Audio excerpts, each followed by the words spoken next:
اغتسل فمات، فقال صلى الله عليه وسلم: قتلوه قتلهم الله، هلا سألوا إذا لم يعلموا.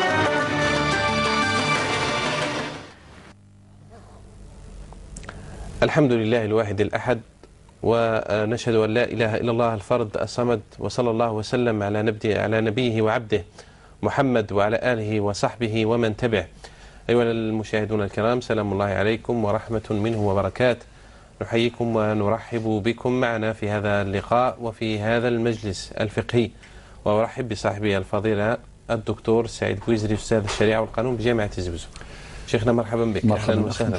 الله يبارك حييك وأرحب بك وبالسادة المشاهدين الكرام الذين نسعد بالتواصل معهم عبر هذه الحصة وعبر أرقامنا الهاتفية للإجابة عن أسئلتهم والإجابة عن انشغالاتهم، فنسأل الله التوفيق والسداد، ونسأله سبحانه وتعالى أن يلهمنا الهدى والرشاد. مشاهدينا الكرام أحبة الإيمان، ينظر الإسلام للمال على أن حبه والرغبة في اقتنائه دافع من دوافع الفطرة التي تولد وتنمو مع الإنسان. قال الله تعالى في كتابه الكريم: وتحبون المال حبا جما. وقال في موضع آخر: وإنه لحب الخير لشديد.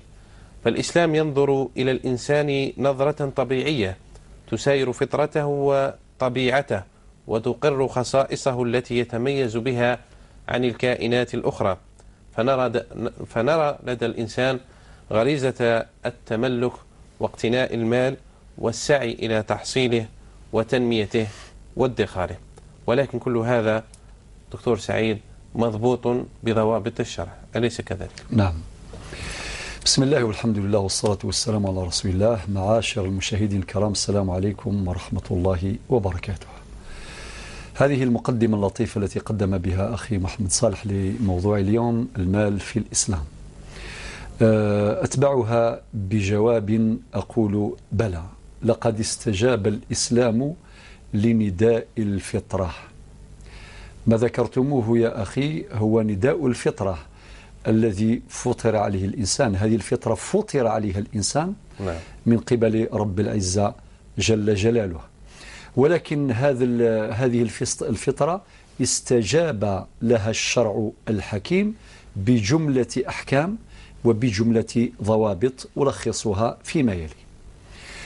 أولا أقول أن الإسلام أباح التملك الفردي بلا حدود، أباح الملكية الفردية بلا حدود. ذكرتم الآية: تحبون المال حبا جما. إذن هذا الحب للمال هو الذي يدفع الإنسان إلى الكسب، إلى الكد، إلى الاجتهاد، إلى النشاط بكل ما أتي من قوة ليشبع هذه الفطرة التي تناديه بضرورة الكسب. هذه رقم واحد. رقم اثنين، الأمر الثاني الذي أكد عليه الشرع أنه بين سبل الحلال، بين الطرق المشروعة للكسب. هذا ضابط مهم. يعني التملك الفردي في الأصل يجب أن يكون نابعا من مصادر مباحة. من هذه المصادر، المصدر الأول هو العمل. هو العمل سواء كان عضليا جسديا أو ذهنيا عقليا. المصدر الثاني المباح هو الميراث الذي ينتقل من المورث إلى الورثة، فالورثة يملكون ذلك المال من مصدر مباح. المصدر الثالث هو الهبة، دوناسيون، الهبة التي تأتي من شخص إلى آخر. المصدر الرابع هو الوصية وغيرها من المصادر. ولكن في الوقت نفسه جاء الضابط الذي يبين المصادر الممنوعة أي غير المشروعة، منها الرشوة مثلا حرام.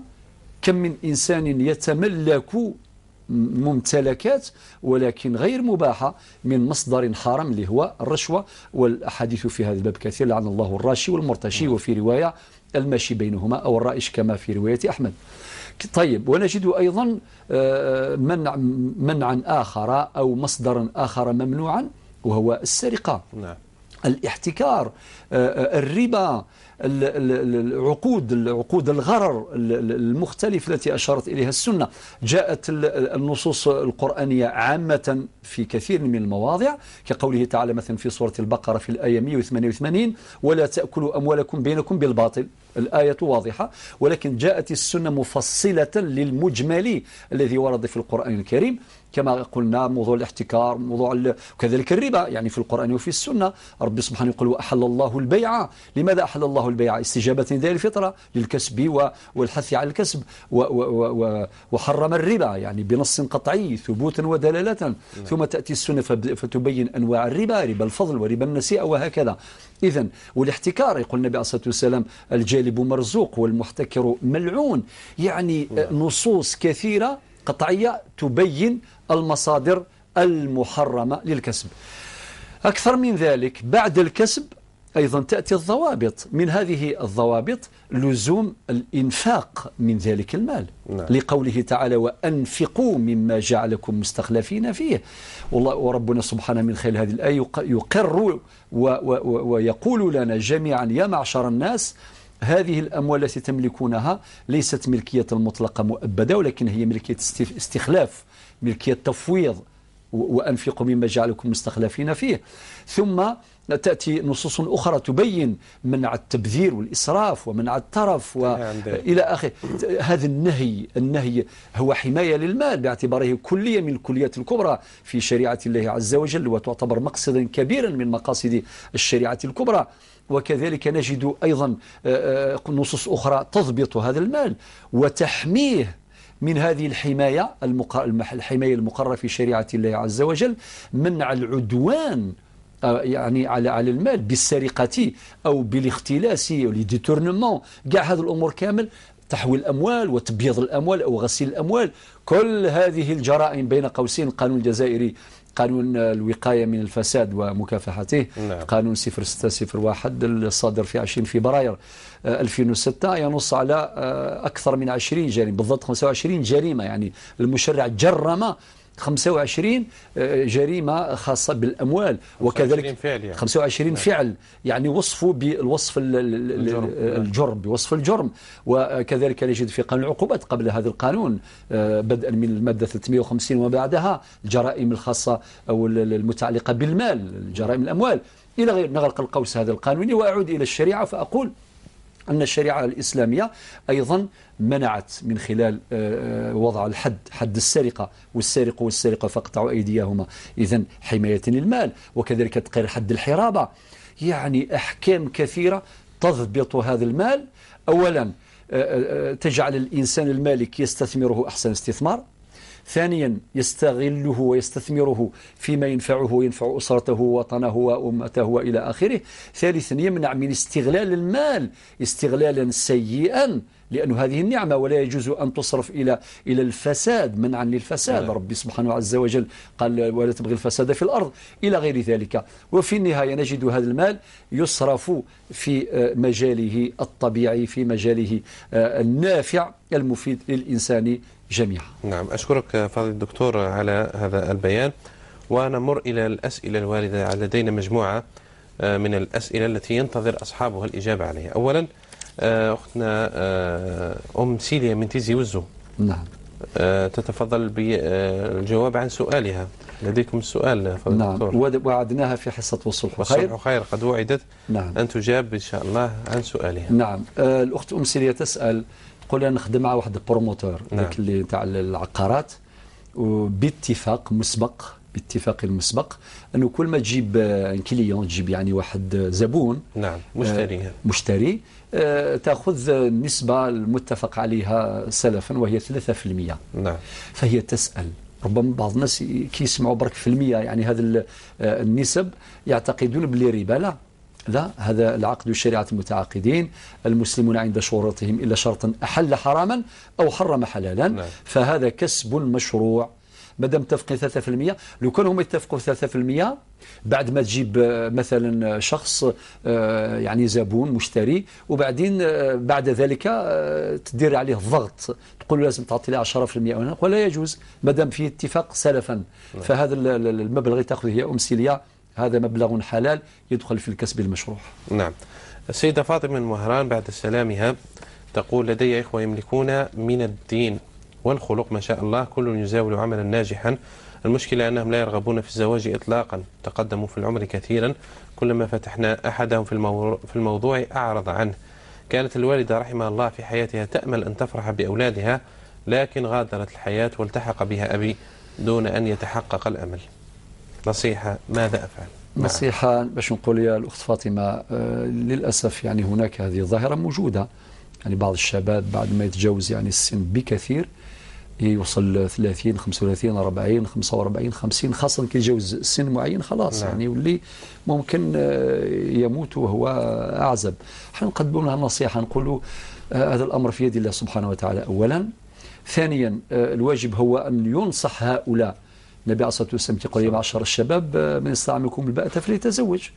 إذا ما دام عندهم دين وعندهم خلق وعندهم مال إلى آخره، فماذا ينتظرون في تأسيس أسرة؟ إن شاء الله ربي يرزقهم الذرية الصالحة، ولكن أعتقد أنهم ينصحون بالترغيب ليس إلا. أما الوالدين اللي حرموا من هذه النعمة إن شاء الله لا يحرموا من النعم الأخرى، ومن هذه النعم نعمة الدعاء منك يا الأخت السائلة وكذلك من أخواتك. السيدة ملكة متزوج تقول: أنا أم ل3 أطفال، صرت أعيش في رعب وخوف شديدين، لا أنعم بنوم أو طعام بسبب ظاهرة اختطاف الأطفال. في كل مرة أسمع عن مأساة أضع نفسي في مكان تلك الأم المفجوعة في أولادها. أرجو أن تتحدثوا عن هذه الظاهرة وكيف السبيل إلى علاجها.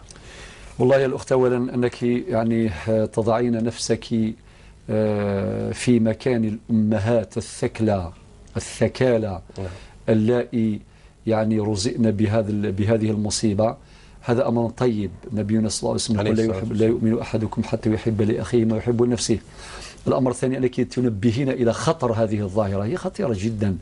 كنا نتحدث عن سرقة الأموال يا أخي محمد صالح، وقلنا أن هذا جرم كبير، سرقة الأموال، وما أدراك بسرقة الأبرياء، بسرقة الصغار.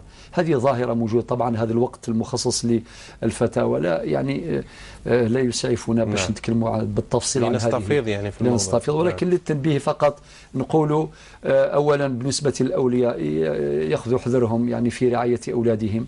نوجه رسالة أخرى أيضا إلى المسؤولين، كل يعني جميع المسؤولين يكون في مركزه، يعني المسؤولين الأمنيين وغيرهم الإداريين، باش يأخذوا الاحتياطات اللازمة لرعاية هؤلاء الصغار، بل للمحافظة على المواطنين. فمن حق كل مواطن أن يكون آمنا، أن يعيش آمنا في وطنه وفي بلده. وكذلك رسالة أخرى إلى هؤلاء الذين يعني غرهم الشيطان، باش نقولوا ربي يهديهم، يعني ما يجرحوش الناس في مثل هذه الجرائم التي عقابها في الحقيقة في الدنيا قبل الآخرة. نسأل الله لهم الهداية. آمين يا رب العالمين. أختنا لويزا من فرنسا تقول: أود الاستفسار عن حكم زواج رجل بزوجة ثانية هي ابنة أخت الزوجة الأولى، بمعنى أن هذا الرجل جمع بين المرأة وخالتها، عاشت معه إلى أن ماتت الزوجة الثانية، وتقول أنها لم تنجب معه أولاد. الآن والدة الزوجة المتوفية في حيرة من أمرها، فماذا تفعل؟ نعم يا الأخت وزاف، يعني أغتنم فرصة الإجابة عن هذا السؤال لأنبه إخواني الأئمة الذين يعقدون عقود الزواج. نقول لهؤلاء: اتقوا الله في عقود الزواج، فعقد الزواج سماه الله عز وجل ميثاقا غليظا. يعني ما يبقاش الإمام فقط كي يجيو الناس يدير الفتحة ويقال الفتحة والسلام، يجب أن يسأل. هناك تجاوزات خطيرة تقع. من هذه التجاوزات هذا السؤال: أن يجمع الرجل بين المرأة وخالتها، أو بين المرأة وعمتها أو أختها، سواء كانت شقيقة أو من جهة الأب أو من جهة الأم، هذا أمر محرم شرعا.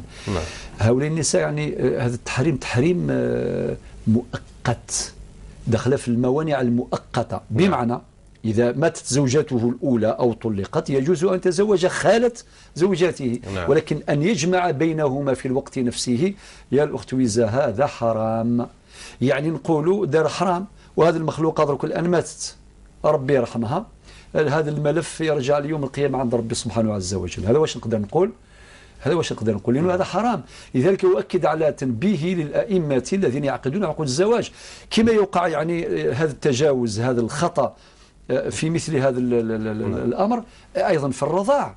بعضهم يتزوج بالمرأة ويديروا الفاتحة ويديروا العقد في البلدية وموثق، وبعد إنجاب الأولاد ربما بعد 4 5 سنوات ولا 10 سنوات يجي واحد ينبههم باللي هناك حرمة بينهما، وهذا أمر لا يجوز إطلاقا. هذا دخل في المحرمات المؤبدة بالنسبة للتحريم بسبب الرضاع، لحديث النبي عليه الصلاة والسلام يحرم من الرضاع ما يحرم من النسب. لا بد أن ننبه، عقد الزواج هذا ماهوش غير قرأ الفاتحة وسلك. نعم. لا، لازم التنبيه، يسأل هل هناك موانع مؤبدة، هل هناك موانع مؤقتة. بعض النساء يديروا عقود الزواج يا أخي محمد صلاح وهي في العدة. نعم. مات زوجها في عدة المتوفى عنها زوجها عدة الوفاة ولا في عدة الطلاق، ويدير لها عقد الزواج واحدة أخرى عادي، وهذا حرام لا يجوز. لا يجوز، لأنه كيفاش يتزوج بامرأة وهي لا تزال في عدتها؟ هذا أيضا من الموانع المؤقتة. لابد من التنبيه بكل قوة إلى هذا الأمر. لازم يديروا عقود الزواج. إذا وقع يعني ماذا يفعل؟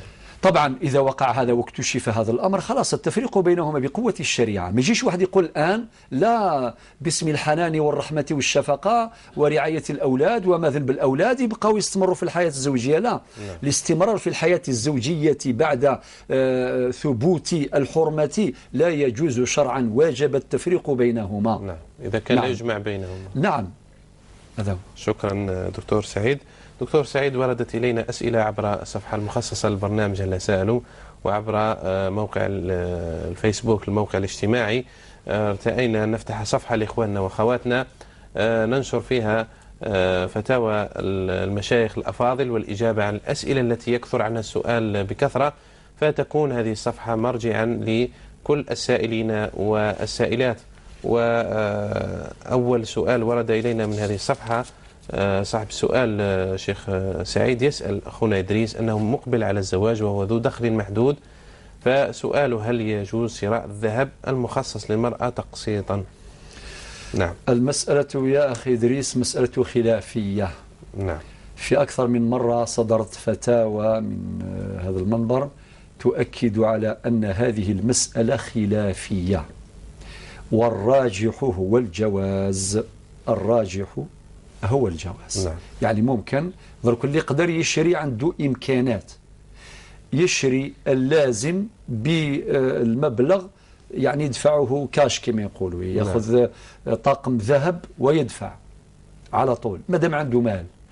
إذا كان ما عندوش باللازم ذا نؤكد أيضا نقولوا ماشي يعني هذاك الإسراف ولا الإكثار من هذه الأمور، لا، يعني القدر اللازم الذي يحقق الغرض.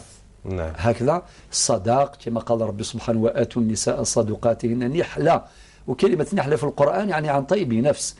ما يلزمش مادام يجوز دغا من بعد يروح للحانوت هذا نتاع الذهب يشري مانيش عارف بملايين كبيرة بما لا يطيق تسديده في المستقبل، يعني بما يسد الحاجة التي هو يحتاج بها الحاجة وخلاص. فبالتالي مادام المسألة خلافية والاختلاف إن شاء الله في هذه المسألة يعني يسمح لمثل هؤلاء لذوي الدخل المحدود باش يأخذوا بالرأي الفقهي الذي يقول بالجواز والسلام، بلا ما نفصل يعني في الأدلة ذكرت فيما سبق. هل تأذن في توقيع هذا الجواب نيابة عنكم وإيصال لأخونا إدريس؟ أذن بذلك. بارك الله فيك. إلى سمية سارة التي رمزت لاسمها بهذا الاسم، تقول: السلام عليكم ورحمة الله. تسأل عن الإرث، ما حكم من يتمسك بكل الأرض ولا يعطي لإخوته حقهم إلا الشيء الزهيد منها، ولا يحب القسمة التي شرعها الله عز وجل، هل يقاضونه؟ أولا هذا متعدي، هذا ظالم. التعدي على المواريث ظلم. نعم. أما مسألة التقاضي فأنا أنصحك بما هو أحسن، أنه لازم تروحوا ليه، تبعثوا له الناس المؤمنين يروحوا ليه يقول: يا فلان هذا الميراث ربي سبحانه هو اللي شرعه، ربي سبحانه هو اللي شرع الميراث، للرجال نصيب مما ترك الوالدان والأقربون، وبعدين قال: وللنساء نصيب مما ترك الوالدان والأقربون مما قل منه أو كثر، نصيبا مفروضا، ربي قال نصيبا مفروضا، وبعدين وزعها بالتفصيل في سورة النساء من الآية 7 وما بعدها. طيب إذا كنت شرحوا له هذا الكلام، الناس المؤمنين شرحوا له، يفهم بأنه لا مناص، ما عندوش حل آخر، لا بد أن يخضع للقسمة الشرعية طبقا للفريضة الشرعية كما راهي محددة في شريعة الإسلام، في الشريعة الإسلامية. طيب أما إذا رفض وتعنت وتعسف فيجوز لكم شرعا مقاضاته. تروحوا له للقضاء ونقول لكم بالقانون الأسرة الجزائري قانون 84/11 موافق تماما في هذه المسائل، إلا في بعض الجزئيات موافق للشريعة الإسلامية، تأخذوا حقكم عن طريق القضاء. نعم. شكرا فضيلة الدكتور. نسمع لبعض الأسئلة من إخواننا وأخواتنا ونستكمل الإجابة للأسئلة المتبقية. نصيرة من العاصمة، السلام عليكم. السلام ورحمة الله. أهلا وسهلا. الله يسلمك. عندي زوج أسئلة. نعم. الأولى في على موضوع الزكاة. نعم. عندي وليدي مزوج وعايش عندي بصح. نعم. حبيت هو ماشي خدام وما يلحقش فوالا، بس نعرف ولا لا تجوز فيه الزكاة. نعم. عايش عندي مع زوجته عايشين عندي. اسكو تجوز عليه الزكاة ولا أنا اللي نوسع عليه؟ هذه السؤال الأول. الثانية ثاني فوالا عندي أمي احنا 6 دراري، 4 ذكور وزوج بنات. حبيت نكتبوا لها الدار على اسمها وهي باش كيما احنا الحمد لله عندنا ديار وعندنا إلا 2 إلا زوج أولاد اسمها حبيت تكتبها على واحد. نعم. انا باش ما تقولش بلي راني نحصيها وكامل، انا خفت يسمى دير اثم. انا قلت لها يا يما انه يفوك تعطيلو حقه، يفوك تعطي حق الاخر، تعطيلو حقه وتكتبي الدار على الزوجين. نعم. الوغ باش نعرف ولا اسكو حسيت يما ولا ما حسيتهاش. انا باش تفهم قلت لها باش ما توسيش في قدرك، يعني حبيت تكوني صافيه مع ربي سبحانه. نعم. انا في فوالا هذه واش تقولوا فيها؟ واضح ان شاء الله. صح على خير. مع السلامة أختي نصيرة. إلى نور الدين من أو فاطمة الزهراء من العاصمة أيضا. فاطمة الزهراء، السلام عليكم. السلام عليكم. وعليكم السلام ورحمة الله. الو. تفضلي يا فاطمة، تفضلي. نوجه السؤال تاعي للشيخ معك. نعم. ماما انا كنت حابه نتصل بالفقهاء ما فهمتش الفرصه باش نتصل، حبيت نسقط فيه نقولوا بلي انا الزوج تاعي قال لي راكي مطلقاه باش خاطر طلقني هكذا، والقضيه تاعنا في دار الشرح في المحكمه. ثبت مطلقه مرتين. يقول بلي طلقك مرة أو مرتين؟ طلقك مرة أو مرتين؟ طلقه رحت للأب تاع بنت خالتي قال لي ما تروحيش ورحت مع باباه،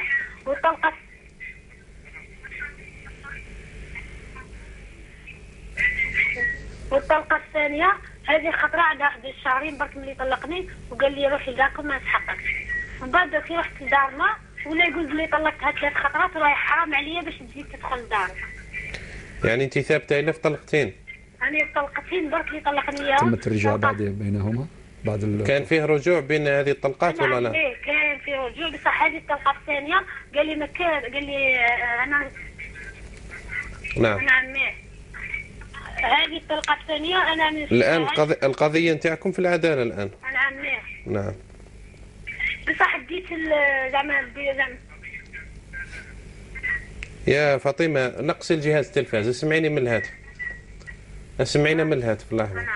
نقصي الجهاز التلفاز. دوكا جلست انا في 20 جونفي باذن الله جلسه صلحه يديروا لنا.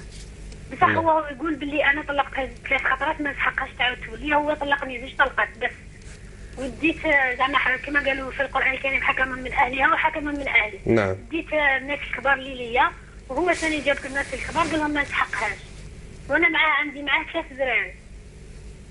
نعم. انا كنت حابه نهضر مع الشيخ نقولوا بلي لا ممكن، خاطر عيطت الصباح للسكرتيره تاعو قالت لي بلي عيط له في الموبيل تاعو وعيطت ما حكمتش. كنت في التليفون تاعها تصل نعم. فاطمه نعم. كنت تركيتي الهاتف تاعك يتصل عليك الشيخ ان شاء الله. او الرقم تاعي لدى ما تقطعيش الهاتف، ما تقطعيش الخط. نعم صح. بقى الخط الداخلي. من باتنا معنا الاخ عمار، سلام الله عليك. وعليكم السلام ورحمة الله وبركاته. أهلا وسهلا. الشيخ من فضلك عندي امرأة مريضة. نعم. مرض زهايمر على بالك تهرجنا في الدار ساعة كذا نضربوها على كل حال ساعة كيف ساعة حاجة باش نقوموها شوية. نعم. ولكن درك راني تما أنا وليت على رايي بلي راني ظهر لي غلطان شوية، لكن باش نصلح الأمور درك راني ساعة نعطي حاجة هكذا نصدقها ونقول صدقة عليها. هل هذا يكفي؟ هي على بالك ما تهضرش معنا وما نسمعوا منها والو، راهي بكوشة وخلاص. هذه معك في الدار أختك؟ نعم. قلت زوجة. كنت تضربوا زوجة هي مريضة على بالك 2 سنة، ساعات على بالك دير حوايج هكذا ما يصلحوش، هي مادام ما تهدرش ساعات واحد يدير عليها. زوجة ولا أخته؟ لا سؤال يعني غير متزوجة؟ نعم زوجة هاي. متزوجة ولا لا؟ زوجة. الزوجة تاعك؟ نعم. فهمت. زوجتك هي اللي تسأل عليها هكذا؟ هي اللي راهي مريضة على ساعة واحد يعطي لها كت ساعة يدزها ساعة حاجة. هذا هو، ولكن ما الإنسان درك ساعة يولي على نفسه يندم، ومن بعد نحكي ساعة نصدق هكذا دراهم ولا حاجة ونقول صدقة عليها. هل يجوز هذا يصير ولا لا؟ فهمت سؤال. نعم واضح يا عمي. عندي سؤال ثاني. نعم. ننتظرك على الكتان اللي يديروه للموتى. نعم. شحال كما قلت واحد قطعة محدودة، وإلا يكفي قطعة واحدة تكفي، وإلا خاطر على الناس في جاتنا واحد يقول بزوج تراول برانس وشاش وما نعرفوش، لكن باغي أنا الحقيقة من عند الشيخ يفهمنا واش لازم الميت هذا. نعم. هذا ما كان. السلام إن شاء الله. إن شاء الله أخويا عمار. بارك الله فيك البركة، شكرا جزيلا. كهينة من تيزي وزو. نعم. الو. نعم. السلام عليكم. وعليكم السلام ورحمة الله. حبيت نسقسي الشيخ. نعم. أنا مخطوبة عندي عامين. نعم. والسيد هذا اللي خطبني شغل جا لدارنا هضرنا وكاع، ومن بعد ظهر لي بلي يختنق يشرب الخمر. نعم. هل عندي حق باش نخليه ولا لازم نكمل معاه؟ وهو يقول لي ما كنت حابه تخليني على ديال الخمر، أكي حابه تخليني باسكو انا قاريه وهو ماشي قاري. نعم واضح يا كهينة. وعندي سؤال ثاني. تفضلي. انا بابا بكري كي كنا صغار نتفالو باللي كان يشرب الخمر ويضرب مع ماما، يضربها قدامنا وكاع. نعم. ومن بعد حال من خطره قعدت ما نهدرش معاه. هل انا بهذا الاخر انا عصيت بابا ولا ما؟ ماذا بكم جاوبونا شيخنا. نعم تسمعين الجواب ان شاء الله. يعطيك الصحة. مع السلامة أختي، شكرا جزيلا. إذا نستكمل دكتور سعيد مع السؤال أيضا الوارد، هذا السؤال الأخير. يقول الأخ يوسف: السلام عليكم، أما بعد فقد تشاجرت مع زوجتي شجارا عنيفا، فغضبت غضبا شديدا ولم أستطع التحكم في لساني، فطلقتها في مجلسين، وهي الآن في بيت أهلها، علما أن لي منها 3 بنات وهي بنت خالتي. فوالله يا شيخ أنا نادم أشد الندم، وأرجو من حضرتكم الرد على هذه القضية ردا استعجاليا.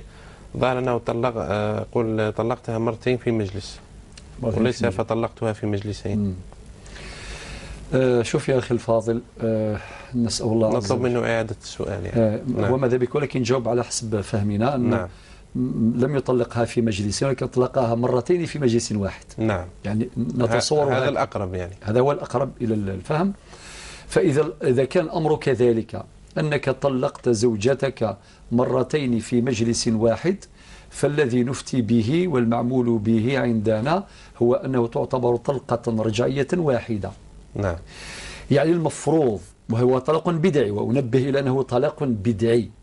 يعني باش نشرح المشاهد يفهم مليح، الراجل كي يقول مرته أنت طالق، خلاص صبر ومن بعدين خرجت هذه الكلمة، كلمة واحدة تكفي. هذا طلاق سني، ولكن طبعا كي نقول طلاق سني ماشي لا نشجع على الطلاق، ولكن نقول هو آخر الحلول وهو أبغض الحلال إلى الله عز وجل.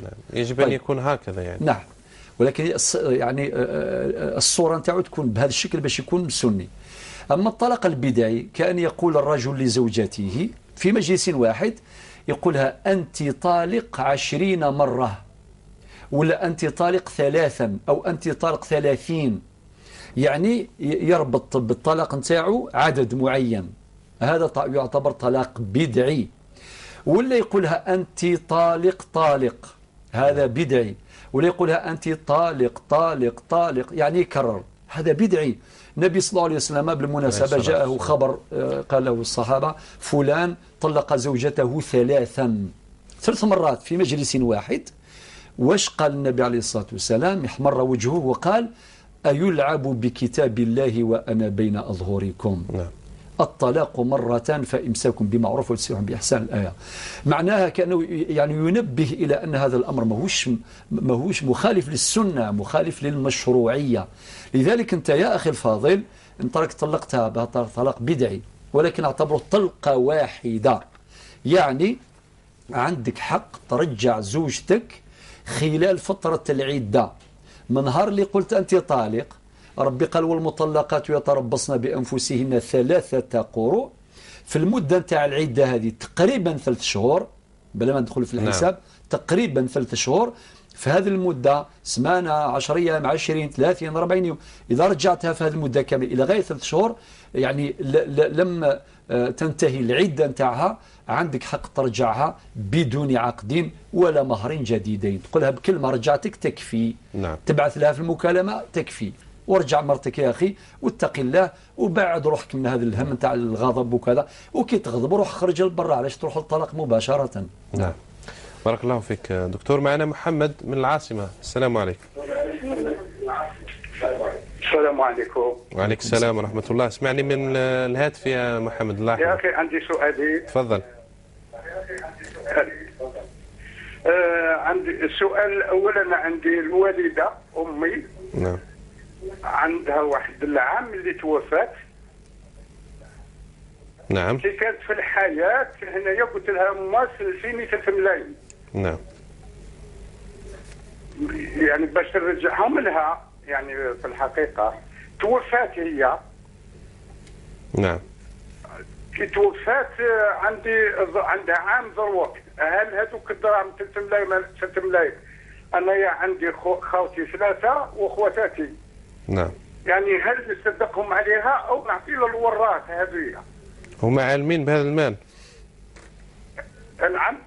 هما عالمين بالمال هذا ولا لا؟ لا، ما مش عالمين، هذه ما بيني وبينها. نعم. والسؤال الثاني. نعم. كي نسبح في قلبي، يعني بدون في قلبي، هل يعني جائز يعني؟ نعم. واضح يا محمد. بارك الله فيكم. فيك بارك الله. شكرا. السلام عليكم. وعليكم السلام ورحمة الله وبركاته. شكرا لك. إذا مع نصيرة من العاصمة، قالت عندي ابني متزوج يعيش معها ولكن ظروفه يعني صعبة، هل لها أن تعطيه من زكاة المال الذي لديها؟ نعم يا الأخت نصيرة، وليدك متزوج وراه يعيش معاك، يعيش عندك في نفس البيت، لا يصح باش تعطيله من زكاة مالك. لأنه كان تعطيله مثلا تعطيله 1,000,000، يروح يقضي بهذاك 1,000,000، ثم راكم عايشين مع بعض، وبالك يخلص تريسيتي ويخلص الغاز ويجيب الماكلة ويجيب الحليب ويجيب كذا، وتاكلي من انتم تاكلي من زكاتك، فتنتفع يعني. فانت تنتفعين من زكاتك، وهذا أمر لا يصح. أما إذا كان وليدك عنده ديون، إذا كان مثلا وليدك عنده قرض في يوم من الأيام، اقترض مثلا 10 ملايين من شخص ولا كذا ولا 20، ولا عندك حق باش يعتبر من الغارمين بعد. نعم. فهذا الأمر يصح، لأنه تعطي له مبلغ من المال من زكاتك باش يسدد الديون نتاعو، لأنه الآن من الغارمين، راه مدين عنده ديون، تخلصي له هذه الديون، تعطي له باش يخلص ديونه برا لهذوك الناس اللي يسالوا له، يدفعها للدائنين يعني اللي يسالوا له. نعم. فهذا الأمر يجوز. أما أنه تعطي الدراهم زكاة وبعدين يصرفها يقضيها للدار وكذا احتياطا، هو لا يجوز أصلا، يعني حتى يكون يشري قش يعني لروحه، ولكن احتياطا بعد أموال الزكاة. صرفي راه وليدك أعطاك ربي المال لهذا القدر من المال، الله يبارك، ربي يبارك في مالك، تعطي له من حر مالك، ما تعطيلوش من مبالغ الزكاة. نعم.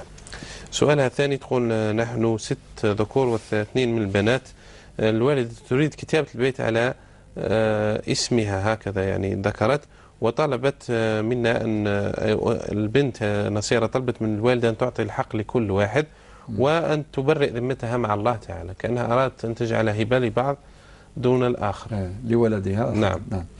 يا الأخت نصيرة، أنت لست عاصية لأمك حينما قلت لها هذا الكلام، بل كما قلت أنت يا حبيتي يماك تكون صافية مع ربي، وقولي لي يماك واش يقول النبي صلى الله عليه وسلم: اتقوا الله واعدلوا بين أولادكم، يعني اتقوا الله، خافوا ربي، ديروا العدل بين أولادكم.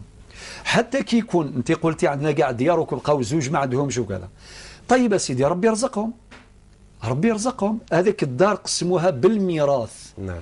يعني بالفريضة الشرعية كما قال ربي سبحانه عز وجل، كي تقسموها وبعدين اللي حبت تنازل عن حقها لأخيها هي حرة، أو عند فتح يعني الملف نتاع القسمة، قسمة الميراث، إذا كان حبيتوا من البداية البنات تقول حنايا ما نديوش، حنايا رانا متزوجات لا باس بينا، عندنا ديار نتنازلوا عن حقنا.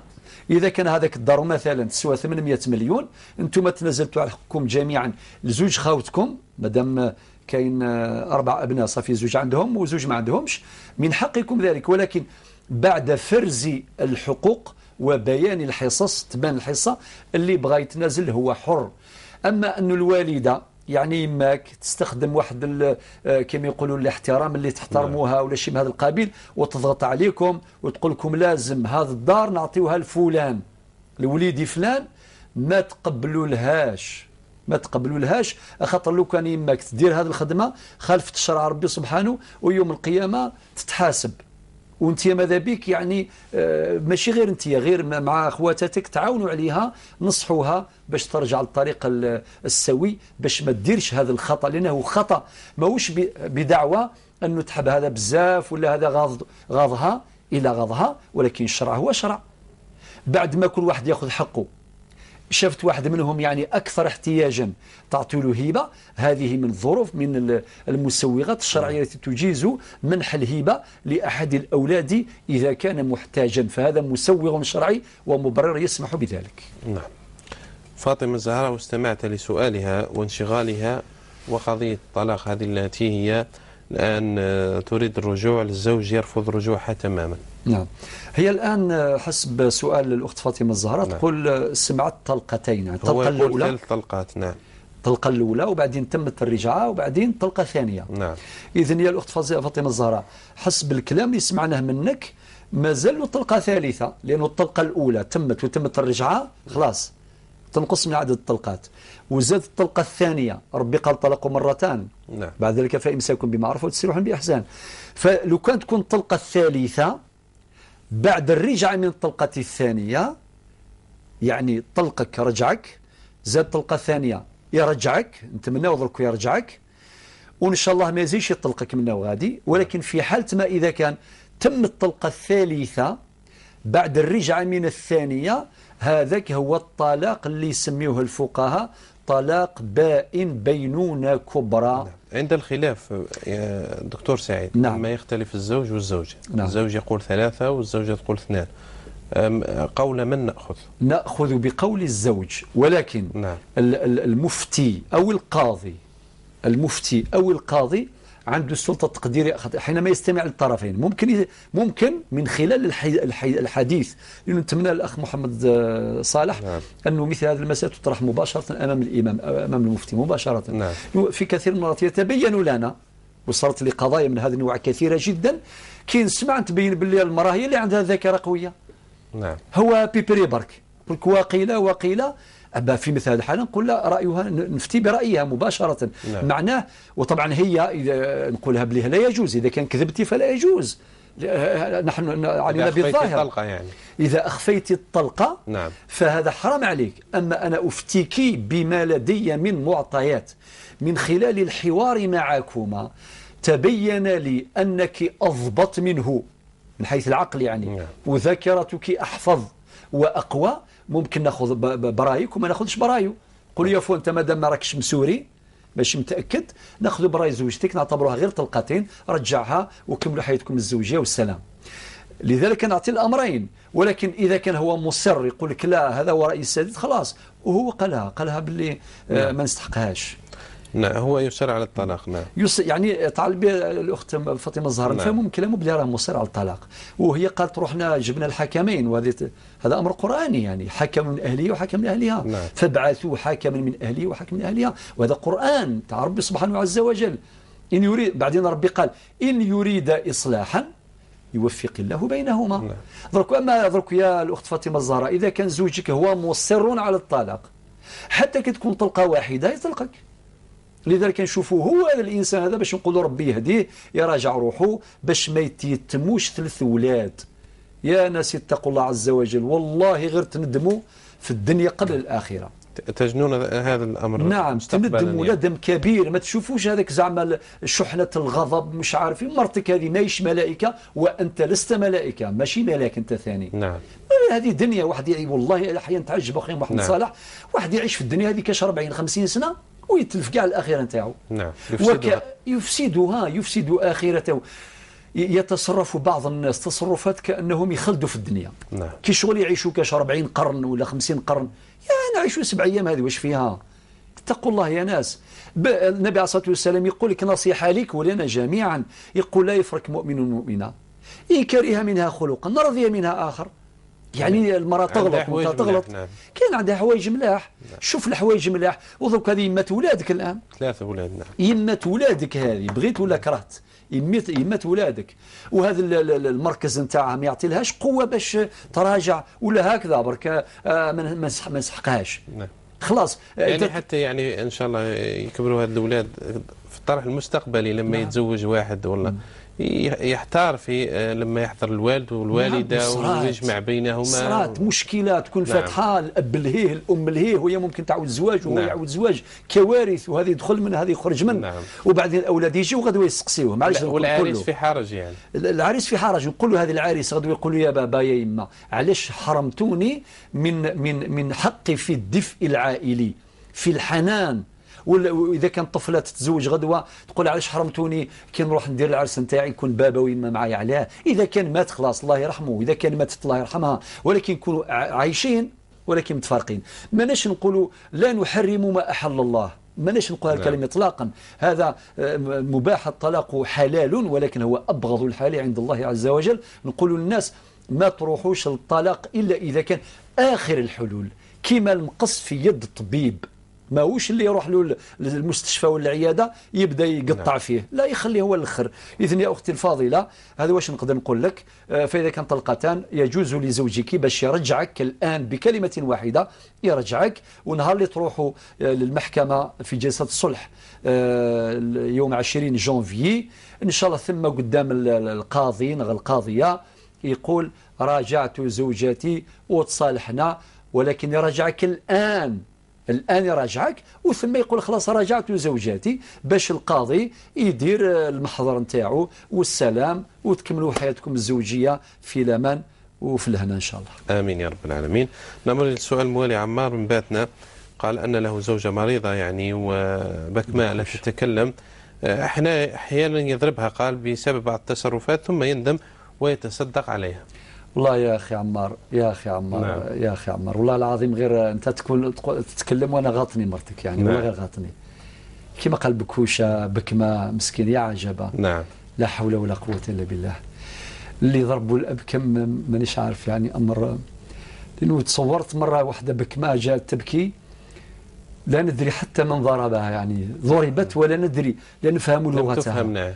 هي تقول هكذا يعني بين مجروحها كامل، فسبحان الله ما عندهاش حتى لسان باش تعيط ولا تصقي ولا تصرخ.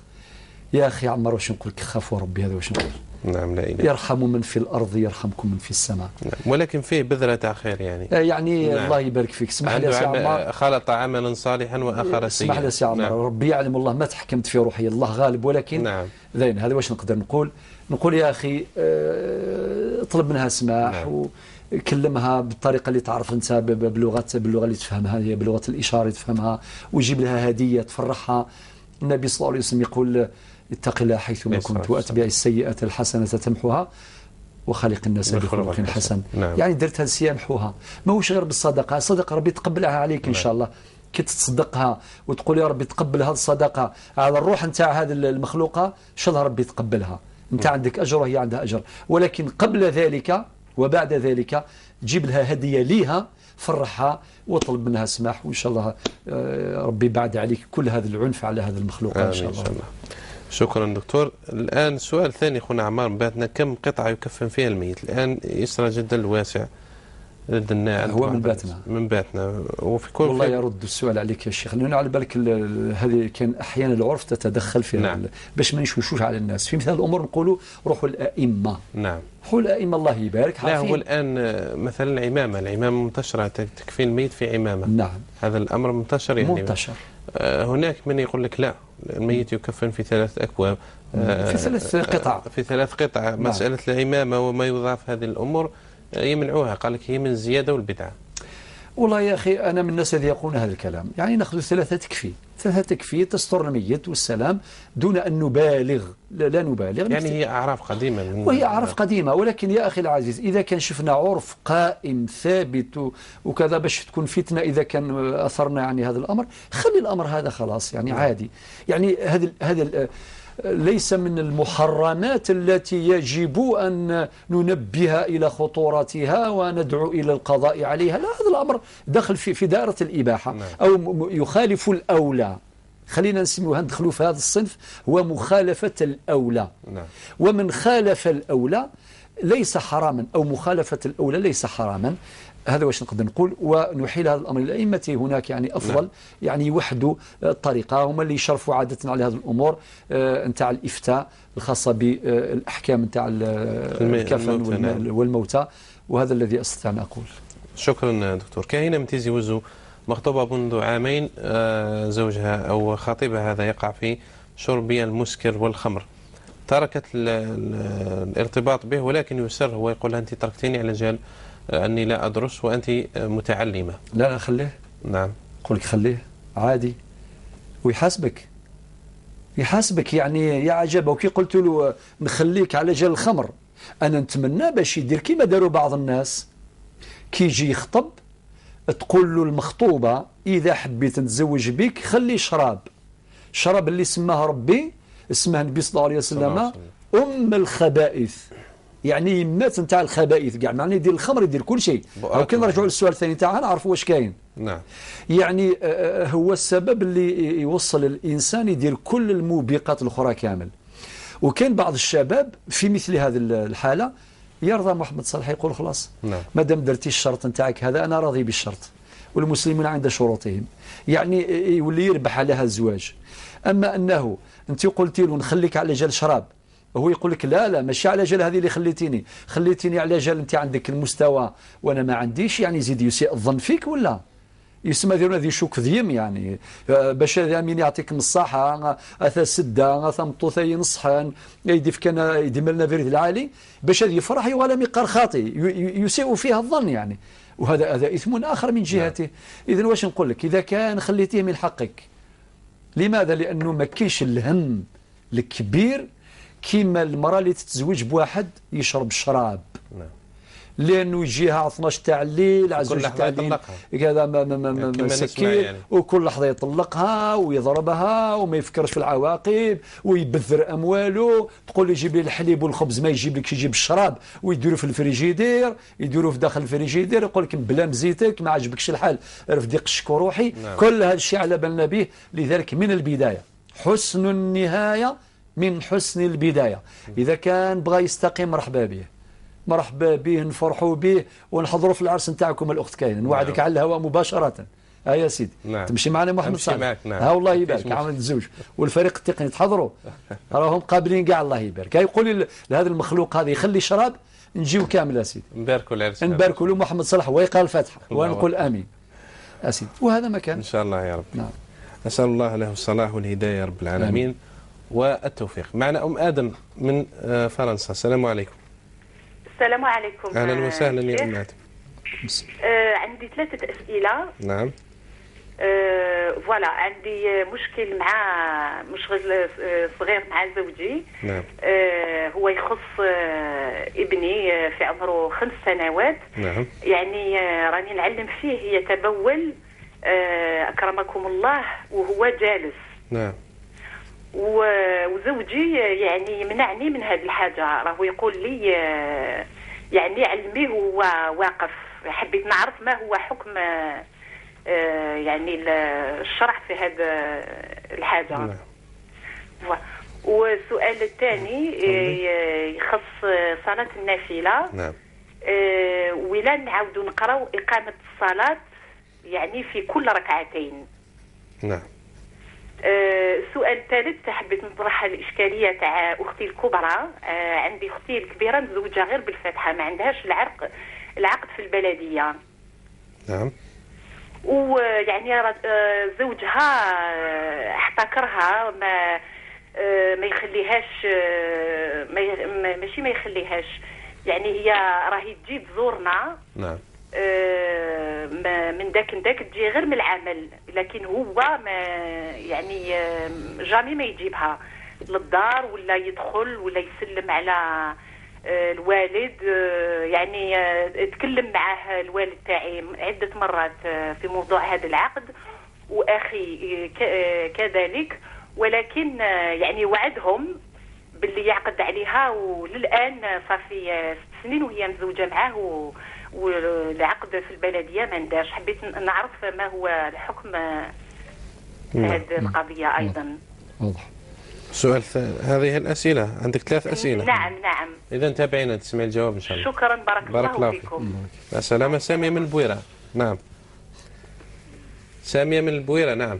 الو السلام عليكم. وعليكم السلام ورحمة الله. نقدر نسقسي الشيخ بالقضيه؟ تفضلي. نعم ما فيش حرج. مساء الخير الشيخ. مساء الخير على السلامة. ما نسعى 30 سقسيين ولا شو غيدير؟ نعم. ما نسعى سقسي مزوارو يمكن نزعل دقيق البويرة نسعى دقيق وما بالمقابل هذا شيء أساسي. أساسي فهمت لنا تقسم تتابع يقين هذا شو اليوم في دينا نسقسي ما بالحرام مع الحرام. نعم.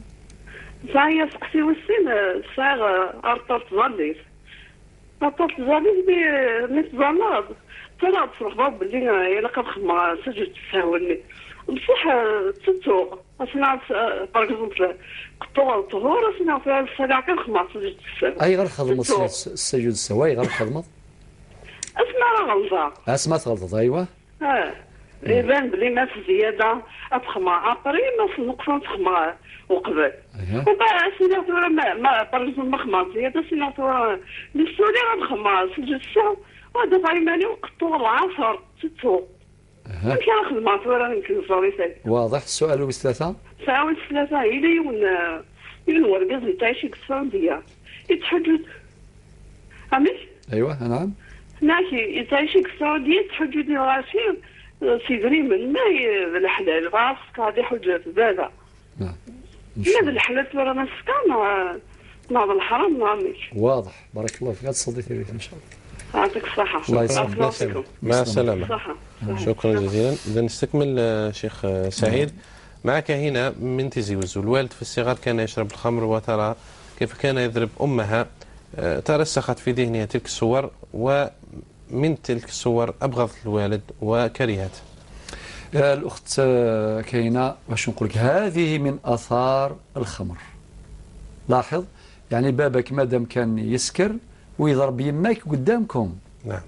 يعني وطبعا هذا عنده أثر سلبي على شخصية الأولاد إلى النهاية، يعني يوليوا كبار وما زال يتفكروا هذيك الذكريات الحزينة، الذكريات المأساوية وين يشوف الأب يضرب يماهم، يعني أمر مؤلم جدا. أما أنه إذا كان تخلي هكذا غضبتي مرة وما عليه ومش عارف وما تكلميش وكذا، هذا أمر عادي. ما نقدرش نقول لك طبعا، لأنه الإنكار هذا دخل في الإنكار. تنكرين هذا الفعل صافي معناتها هو يضرب يماكم انتم تقولوا أهلا وسهلا، يعني تشجعوه. طبعا من حق الأولاد أن يعبروا عن غضبهم تجاه والدهم الذي يعتدي على أمهم بالضرب أو بالعنف. واضح. ولكن أما أنه يعني تقاطعي باباك دائما وكذا، لا. ولا تكرهيه، لا تكرهي الفعل كما قال القرآن إنه عمل غير صالح. لازم نفرقوا بين الفعل والفاعل. ثم الإنسان كما يقول لك لحم ودم، تتأثري غضبة الحال، ممكن ما تضحكيش في وجهه، ممكن تغضبي عليه، عادي، ولكن باش يبقى دائما مستمر وكذا لا. خاطر النبي عليه الصلاة والسلام يقول لا ضرر ولا ضرار. وربي يقول في القرآن ادفع بالتي هي أحسن، ربما المعاملة الحسنة تاعكم هي اللي ترقق قلبه ويعود إلى جادة الحق والصواب. هذا واش نقدر نقول. شكرا دكتور. محمد من العاصمة، ماتت والدته رحمه الله تعالى، وكان له منها دين قرضتها 3 ملايين سنتيم، والآن تحير في كيفية إرجاع هذه 3 ملايين، يتصدق على الوالدة أو يعطي حق إخوته وإخوانه من هذا المال.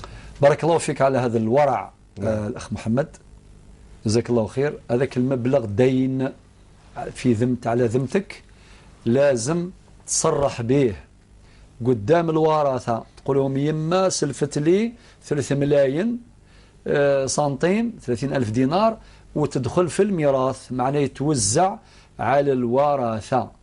تأخذ أنت حقك وحصتك من هذا المبلغ كما تأخذ حصتك من سائر الممتلكات الأخرى، وما تتصدقش به. كي يجي حقك صح لك مثلا صحوا لك 500,000 تحب تبرعها على روح يماك، معليش، هذا أمر يجوز. ولتتصرف في حصتك أنت، ما تأخذش قرار أنك تتصرف في المبلغ كامل وتعطيه أنت الفقراء والمساكين، لا. هذا ميراث يقسم على الورثة طبقا للفريضة الشرعية. نعم، شكر الله لك. هل يسبح في قلبه يعني دون تحريك لسانه؟ نعم، هذا نوع من أنواع الذكر 3. النوع الأول ذكر يتواطأ عليه القلب واللسان، تقول سبحان الله في قلبك ويخرج من لسانك، هذا كما يقول بيرمي شوا، هذا أحسنهم. ثم أنك تسبح تذكر ربي ولا تسبح في قلبك ولسانك لا يتكلم، هذا أمر جائز مشروع. هو يسأل عن الجواز، نقول هذا أمر جائز ومشروع. وممكن واحد آخر يذكر ربي بلسانه وقلبه غافل، هذا أيضا مشروع، ولكن لا ندعو إليه، نقول لازم يحاول دائما باش قلبه يكون حاضر، يكون كما ذكرت منذ قليل. نعم. أفضل. نعم، ذلك أفضل. لا يكون في المفضول. جاء واحد الشتكى قال له واحد الشيخ، قال له زمان جاء أحد العارفين قالوا يا فلان أذكر الله بلساني ولكن قلبي غافل، ونصحت أن أتخلى عن الذكر.